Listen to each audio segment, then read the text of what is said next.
Antes que nada, quiero decirles que una de las cosas que más me gustan de esta serie es cómo a través de lo que parecen ser pequeños momentos, esta logra conectar bastante bien con lo que quiere transmitir. Por ejemplo, puede haber un episodio que a simple vista parece que no tiene nada, que solo se trata de un relato autoconclusivo y cómico, y que no le aporta nada a la historia central, y de repente ¡pum!, una escena, un diálogo, una mirada, que al adentrarnos profundamente a ella, sencillamente significa demasiado, y cuando digo demasiado, es demasiado.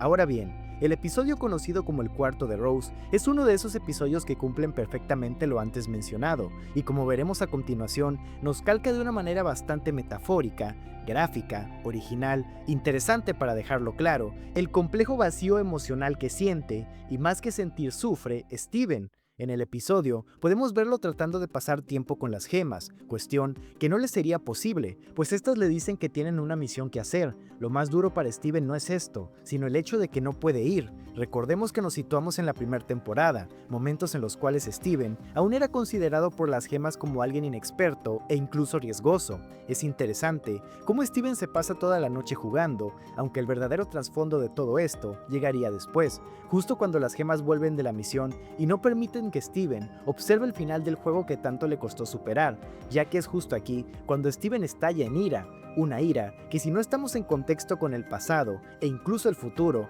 podríamos intuir como absurda por la propia situación, mas sin embargo, al ya conocer el contexto completo, podemos dimensionar el gran trasfondo que contiene esta reacción de Steven. Las gemas, sin darse cuenta, acaban de repetir el mismo patrón de siempre, dejarlo atrás. Steven explota y les dice, nunca me dejan hacer nada. Una frase que carga muchísimo más peso del que aparenta. Steven no reclama únicamente esta misión, está reclamando todas las veces que lo han hecho sentir incapaz, todas las ocasiones en las que le ocultan información, toman decisiones por él o simplemente asumen que lo mejor es mantenerlo al margen. Lo más interesante es que las gemas tampoco actúan con mala intención. Desde su perspectiva, Steven sigue siendo un niño, alguien que apenas está descubriendo sus poderes y que podría ponerse en peligro justamente por lo que él representa como ser, ya ni siquiera como humano. Ellas creen que lo están protegiendo, pero el problema es que Steven no lo percibe como protección, sino como rechazo, una dualidad que ninguna de las dos partes comprende al 100%.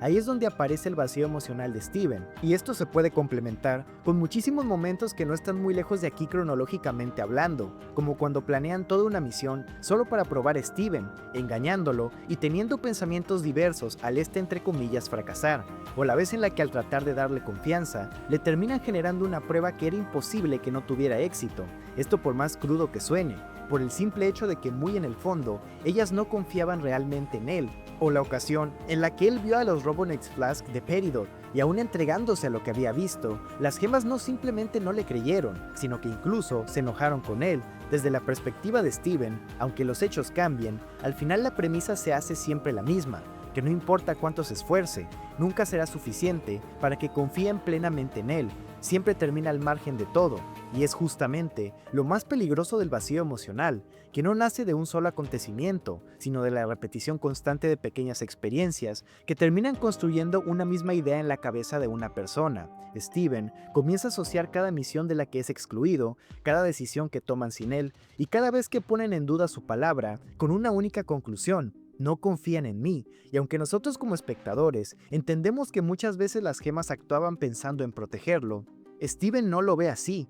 Poco a poco, deja de importar la intención detrás de los actos, lo único que permanece es esa sensación de no poder estar a la altura de las expectativas de quienes más quiere. Esa necesidad de ser validado, de demostrar completamente que sí puede, termina convirtiéndose en una carga que lo acompañará durante gran parte de la serie y que, vista en retrospectiva, comienza a sembrarse desde episodios tan aparentemente simples como este, sumado a que por su linaje, este siempre está en una presión constante y compleja respecto a las expectativas que ya no solo las gemas, ni el mundo, sino el universo tienen sobre él.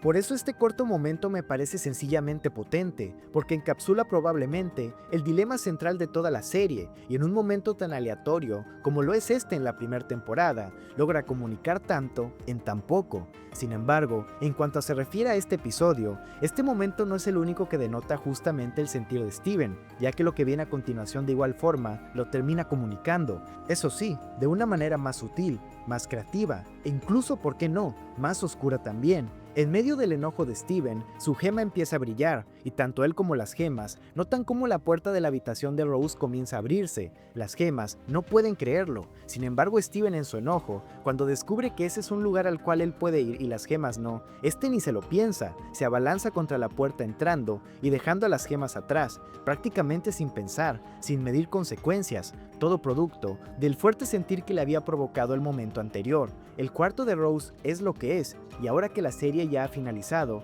podemos comprenderlo mucho mejor. No lee únicamente los deseos profundos de las personas. El cuarto responde literalmente a lo que Steven pide o imagina, materializando objetos, escenarios y personas a partir de las nubes rosas. Y un detalle menor, pero del que hablaremos más adelante, es justamente una pequeña ballena rosa que se comunica con Steven aquí. El punto es que Steven pasa gran tiempo interactuando con el cuarto, por ejemplo, viendo el final que las gemas no le dejaron ver, o enterándose que por ejemplo la comida no es real, como nada de lo que el cuarto proyectaba. Así es como al tener hambre, decide salir, y el cuarto materializa lo que aparentemente era una puerta. Steven sale, pero desde el primer momento se denota que algo no está bien. La casa en la playa se muestra de una manera lúgubre. La ciudad se ve vacía y demasiado callada, incluso ataráxica diría yo. Las personas con las que Steven interactúa rápidamente muestran un comportamiento raro, repiten las mismas palabras, se quedan estáticas, como si no tuvieran vida. Steven empieza a asustarse hasta que encuentra a su padre, con el que tiene una conversación bastante peculiar. Steven se empieza a mostrar arrepentido por cómo trató a las gemas. Dentro de él también comprende que actuó de manera errónea, que las gemas trataron de advertirle acerca del cuarto de su madre y que éste no las escuchó, pues de cierta forma, él trataba de hacerle sentir lo mismo que le hicieron sentir. Greg lo aconseja sabiamente, le habla acerca de la familia y la honestidad, y que al final lo único que importa es que él dijo la verdad. Steven se da cuenta que usualmente su padre no suele dar consejos tan buenos, y es justo ahí cuando al tratar de morder la dona, este descubre que sigue dentro del cuarto de Rose, rompiendo la propia realidad con ello, lo cual en parte explica toda la ambientación tan terrorífica de la ciudad y sus ciudadanos. Sin embargo, antes de adentrarnos al final del episodio, y con ello a la alegoría del vacío emocional, tenemos que hablar acerca de un par de cosas, empezando con la pregunta de ¿realmente qué es el cuarto de Rose? Porque aunque el episodio nunca lo explica del todo, la serie sí nos deja suficientes pistas para formular varias teorías. La primera, y probablemente la más aceptada, es que el cuarto funciona como una extensión de quien entra en él, no crea vida ni recuerdos nuevos, sino que toma los deseos, emociones y el conocimiento de esa persona, en este caso Steven, para construir justamente lo que se le pida. Es decir, no piensa por sí mismo, simplemente interpreta lo que hay dentro de quien lo utiliza. Sin embargo, existe otra teoría bastante interesante, que al pertenecer originalmente a Rose, el cuarto también conserva una parte de su esencia. No su conciencia como tal, sino la forma en la que ella veía el mundo. Eso explicaría por qué, de entre todos los habitantes de Ciudad Playa, Greg es prácticamente el único el cual se comporta como una persona real, mientras el resto habla con frases vacías, repite palabras y parece carecer de identidad. Greg mantiene una conversación coherente con Steven, transmite calma e incluso le da a Steven una conversación bastante profunda. Y resulta curioso, porque si el cuarto está mezclando los deseos de Steven con la percepción que tenía Rose de las personas, tendría sentido que Greg fuera la recreación más completa. Después de todo, era la persona que Rose más amaba. Para ella, Greg siempre fue alguien honesto, comprensivo y capaz de ver lo mejor en los demás. Tal vez por eso esta versión de Greg termina diciéndole exactamente lo que Steven necesitaba escuchar, una que dista con la real y que podría explicarnos de cierta forma la perspectiva en la que Rose miraba a Greg. Y esto es muy interesante y conmovedor incluso. Pero lo verdaderamente inquietante llega cuando entendemos que conforme el cuarto deja de poder sostener aquella fantasía, toda la ciudad comienza a desmoronarse, y es precisamente esa transformación la que prepara el terreno para la verdadera metáfora del episodio, porque el cuarto nunca estuvo intentando asustar a Steven, simplemente llegó al límite de lo que podía sostener, igual que una ilusión cuando finalmente se enfrenta con la realidad, cuestión que enfrentaría Steven, quien luego de que la ciudad entera desapareciera, cayendo al vacío comienza a implorar. La ballena le pregunta que qué es lo que quiere, y Steven le dice con lágrimas en los ojos que él solo quiere volver a estar con las gemas, abrazando a la ballena, quien también termina desapareciendo. De esta forma, Steven cruza la puerta real y termina saliendo de la habitación, cayendo justo en Garnet y las demás, quienes se mostraban preocupadas por él. Steven, aún asustado, muerde a Garnet para asegurarse de que esa fuera la realidad, denotando el terror que aún tenía. Este les cuenta lo que vivió a las gemas, y Perla le dice que el propio cuarto no puede manejar una tarea como esa,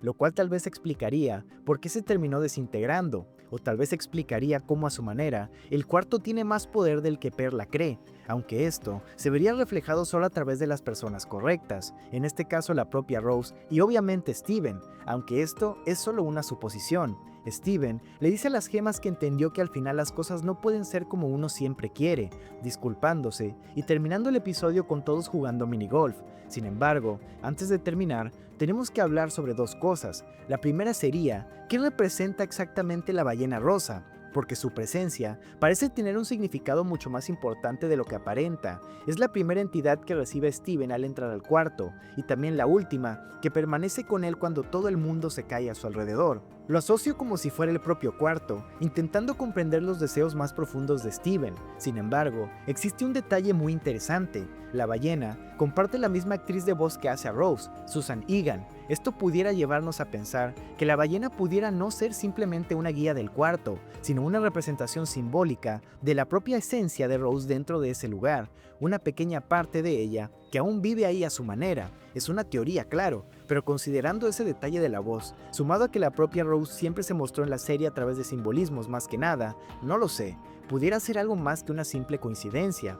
Al final, los momentos que vimos aquí son una representación bastante profunda del vacío emocional que Steven siente, un vacío que nace de la ausencia de su madre, pero que también se alimenta de sentirse constantemente excluido, subestimado e incomprendido por las personas que más quiere, en este caso las gemas, y aunque aquí logra entender que las cosas no siempre pueden ser como uno desea, esa herida nunca terminaría de sanar del todo, simplemente aprendería a seguir adelante con ella, hasta que muchos años después, todo ese dolor acumulado terminaría explotando.